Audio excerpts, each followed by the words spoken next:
The Sam के show.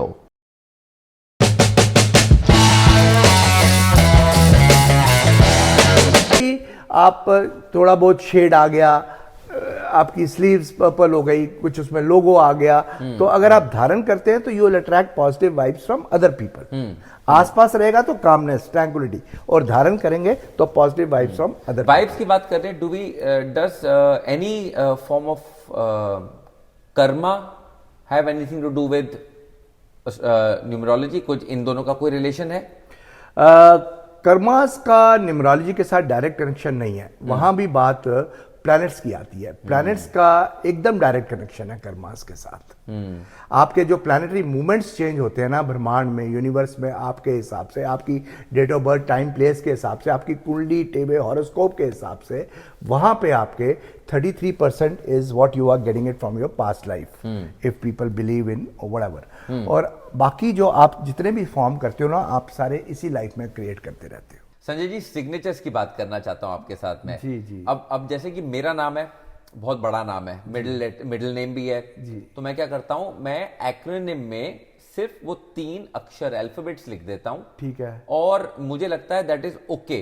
अब आपसे मेरे को एडवाइस चाहिए अपने लिए भी और जितने ये लोग पॉडकास्ट सुन रहे हैं उनके लिए भी, कि क्या तरीका क्या है सिग्नेचर करने का, अगर मुझे पावर चाहिए अपने नाम में? देखिए समीर, अगर आप नॉर्मली भी देखें तो 80% केसेस में signatures are suppose to be the short forms, not exactly short forms कि आपने एक चीज यूं डाल दी, या कुछ कर दिया। आप या तो फॉर एग्जांपल अपना फर्स्ट इनिशियल लिखते हो, साथ में सरनेम लिखते हो, या फिर आप पूरा का पूरा भी अपना नाम लिखते हो, तो इसको ऐसे ब्रेक डाउन करके लिखते हो कि वो पूरा आपका फ्लो में नहीं चलता, एज अ सिग्नेचर दिखाई देता है। देखिए, अगर किसी का नाम है अजय कुमार सिंह जी, तो अगर वो लिखे AKS, ठीक है? AKS भी बिल्कुल ठीक है। AK सिंह से थोड़ी पहचान और बन जाती है, क्योंकि ना एक ब्रह्मांड में चलाने के लिए कुछ एक नाम का होना जरूरी है, to attract the energies and vibration. तो सेकंड नेम, जैसे last name important, last name बहुत इंपॉर्टेंट होता है, न्यूमरोलॉजी में भी इंपॉर्टेंट है, सिग्नेचर्स में भी इंपॉर्टेंट है।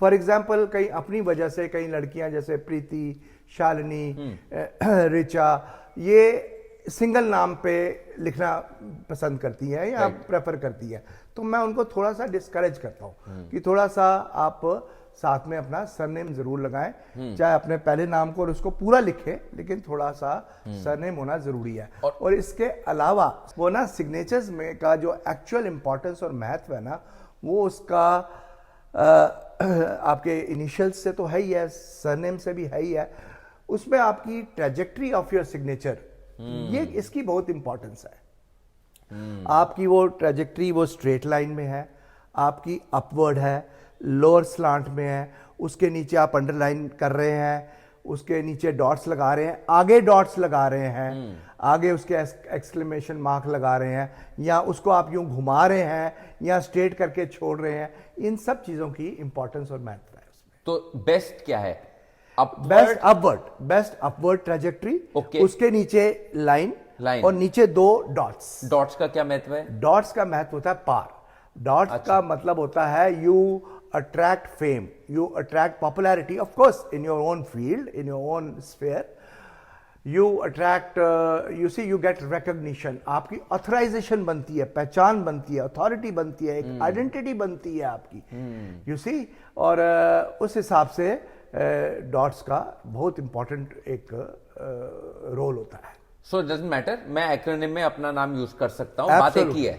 एब्सोल्युटली, लेकिन आपकी ट्रेजेक्ट्री का मुझे नहीं पता, वो आप कैसे करते हैं। अच्छा, बहुत लोग अपने सिग्नेचर्स को घुमाते हैं, जो आपने अभी बोला वो सर्कुलर फॉर्मेट में चलते हैं। जी जी। उससे इज दैट गुड और bad? It's negative, it's negative, there is no clarity about it, no clarity, क्योंकि if you have to attract energies, vibrations, the more clear you are, there is more clarity, the more beneficial. And which colour? क्योंकि लोग कहते हैं कि red use करो, green use करो, blue use करो, उससे कोई फर्क नहीं। सर लोग कहते हैं काला मत यूज करो।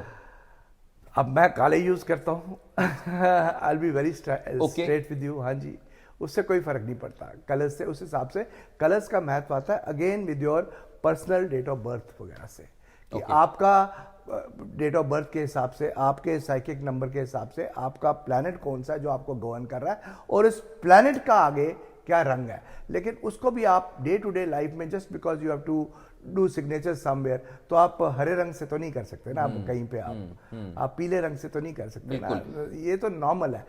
ये कई बारी क्या होता है कि न्यूमरोलॉजिकल जो रेमेडीज होती है ना, इसमें इलेबोरेट कर देते हैं जरूरत से ज्यादा। बहुत बड़ी बात करी आपने रेमेडीज के बारे में। हाँ जी, मैं उसी पॉइंट पे आना चाहता था। जी जी जी जी कि देखिए रेमेडी हम बात करते हैं एस्ट्रोलॉजी में भी और न्यूमरोलॉजी में भी। जी। मैं एक सेकंड के लिए न्यूमरोलॉजी पे ही फोकस करना चाहता हूं और मैं बोलना चाहता हूं कि रेमेडी का क्या मीनिंग है। क्या वो है कि कुछ बुरा होएगा ही होएगा क्योंकि वो किस्मत में लिखा है, उसको मैं इम्पैक्ट कम कर सकता हूं? न्यूमरोलॉजी के द्वारा आप इम्पैक्ट इस हिसाब से कम नहीं कर सकते कि आप अपने प्लैनेटरी मूवमेंट्स को लाइट कर सकते हैं, सर्कमस्टेंसेस जो होने हैं उनको आप लाइट कर सकते हैं।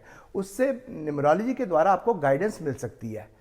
आई mean about your weak period, strong periods, colours and all, आप अलर्ट हो जाते हैं, आपके इनर डिफेंस मैकेनिज्म स्ट्रांग हो जाते हैं। कब आपने एक्शन लेना है, कब आपने कोई डिसीजन लेना है, कब आपने I mean all those, keeping in mind all those days, dates, time and all, you can work on your numerology. Since आप एक जेमोलॉजी एक्सपर्ट भी हैं और आप को ये पूरे साइंस के बारे में पता है। जी जी जी। आप क्या जेम्स को रिलेट करते हैं? बिकॉज हम नॉर्मली जेम्स को, मैं एज ए लेमैन ऑलवेज सोचता हूं एक साइकोसोमैटिक तरीके से। अच्छा ठीक है, तो मैंने थोड़ी पढ़ाई करी है इसके अंदर, थोड़ा रिसर्च आया हूं, आपके साथ बैठा हूं, तो मैंने सोचा है कि सुना है ऑलवेज कि नर्व के साथ अगर कनेक्टेड है और साइकोसोमैटिक है मेरे लिए, मेरी बॉडी के लिए, जी तो अच्छा है। हाँ। बाकी रेलेवेंट नहीं है। ये ट्रू है कि वो रेलेवेंट है कि नहीं है? मैं इसके बारे में थोड़ा सा अगर आपको विस्तार में समझा दूं। हाँ जी। देखिए ऐसा है कि